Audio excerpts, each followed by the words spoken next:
नमस्कार दोस्तों। अभिनेता मनोज जोशी किसी परिचय के मोहताज नहीं है। फिल्म सरफरोश से जो उन्होंने अपना करियर शुरू किया तो उसके बाद हंगामा मचा दिया, हलचल हुई, बहुत धूमधाम हुई, भागम भाग हुई, फिर हेरा फेरी हुई, चुप चुप के, भूल भुलैया, बहुत सारी ऐसी उनकी फिल्म्स हैं जिसमें उनके किरदार को आज भी लोग याद करते हैं, खास तौर से जो उन्होंने हास्य और व्यंग्य की भूमिकाएं निभाई हैं। यही नहीं, छोटे पर्दे पर भी चाणक्य के रूप में, एक महल हो सपनों का, दमदार अभिनय के बेताज बादशाह पद्मश्री मनोज जोशी आज राजधानी लखनऊ पहुंचे हैं। एक बहुत ही संजीदा आने वाली फिल्म ला वास्ते को लेके, लावारिस लाशों को लेके ये फिल्म है। लेकिन जितनी संजीदा ये फिल्म है, जितने संजीदा ये कलाकार हैं, उतना ही संजीदा सवाल नेशनल वॉच ने इनसे पूछा कि आखिर इस भारी भरकम सामाजिक संदेश के पीछे किस तरीके से लोग सिनेमा घर आएंगे। देखिए उन्होंने क्या जवाब दिया। साथ ही चूंकि लोग लावारिस क्यों होते हैं, क्या ये एकल परिवार और संयुक्त परिवार में से किसी चुनाव को दर्शाने का संदेश देती है। साथ ही मनोज जोशी ने यह भी कहा कि लखनऊ के डॉक्टर आदित्य वर्मा की ये कहानी उन्हें इतनी पसंद आई, अभिनय के लिए इतनी दमदार लगी कि वो खुद मना नहीं कर पाए, और उन्होंने ऑफ रिकॉर्ड ये बात कही कि पैसे के लिए वो ये फिल्म नहीं कर रहे हैं। मनोज जी, सबसे पहला सवाल तो ये कि बहुत अटपटा सा नाम है, ला वास्ते, तो ये फिल्म क्या है सर? ला वास्ते का मतलब है लाश के वास्ते। ये मैं लाश के वास्ते काम करने वाला एक शिक्षित युवा।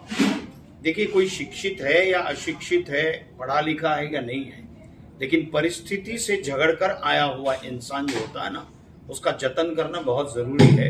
क्योंकि वो पढ़ा लिखा है या नहीं है ये बहुत मायने नहीं रखता, लेकिन वो जिंदगी जिया हुआ है, जिंदगी को समझ कर आया हुआ है। तो ऐसे एक युवा की ये कहानी है। वो युवा एक ऐसे व्यक्ति के पास आता है जो व्यक्ति भी इस परिस्थिति को झगड़ कर ही आया हुआ है, लेकिन वो अलग रीत से झगड़ कर आया हुआ है।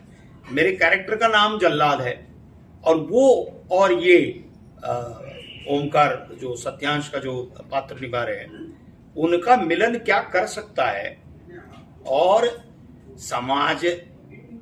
समाज के लिए भी करना है और समाज के लिए खड़ा भी होना है, और उसका भी पेट है उसका। ऐसा नहीं है कि वो भूखा रह के वो करे, लेकिन वो कैसे करते हैं, इस चीज को कैसे लेते हैं, ये बात जो है वो लावास्ते है। अब जिनके माँ बाप हैं, जिनके बच्चे हैं, लेकिन वो बच्चे अगर समय पर नहीं आते, हाँ, टाइम पर नहीं आते उनके पास, तो वो जिंदा लाश ही है।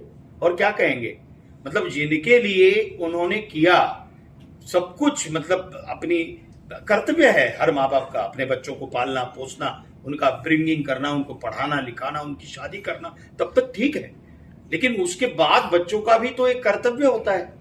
तो उस कर्तव्य से भी जब विमुख हो जाते हैं, है ना, बच्चे, तो वो माँ बाप भी जिंदा लाश है, या वो रिश्तेदार भी जिंदा लाश है जी। तो ऐसे लोगों के लिए काम करने का एक बीड़ा उठाते हैं ये लोग, और वो कैसे उसकी पूर्ति करते हैं और किस तरह से वो करते हैं, वो ये विषय आपको सीरियस लग रहा है, लेकिन उसकी जो ट्रीटमेंट है वो भी बहुत ह्यूमरस और बहुत अच्छी है।